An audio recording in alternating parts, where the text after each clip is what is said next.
এই বিহুৰ সকলোলৈকে ওলগ জনালোঁ। যিহেতু মা নায়েই, বিয়া ঘৰতে আছে, এইবাৰ কাতি বিহুটো ময়ে পাতিবলগীয়া হ'ল আৰু এনেকৈ পাতিছোঁ। ৰাতিপুৱা চাহ খালোঁ, তাৰপিছত এইফালে কাতি বিহু বুলি দুপৰীয়া ভাত খোৱা নহয়, যিহেতু পনীৰ বনালোঁ, ৰাজমাও, লুচি, চাটনি এটা। তাৰপিছত আমাৰ পোৱালীকেইটা ৰাইজ ইমান বেছি উৎপাত হৈছে, কি ক'ম আৰু। এনেকৈ ৰখিয়ে থাকিব লাগে। এনেকৈতো কোচত কেতিয়াবাহে বহে বাৰু, খুব কম বহে।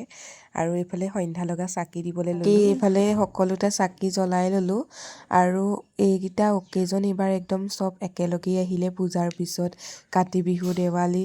কিন্তু এইবাৰ অকেজনবোৰ চব সেমেকা নহয়নে ৰাইজ? কিনো কৰিব, উপায়ো নাই। আমাৰ পোৱালীকেইটাই এইবাৰ দেখিছেনে পলিথিন লৈ লৈছে দুইটাই, বুট খাম কৈ আছে।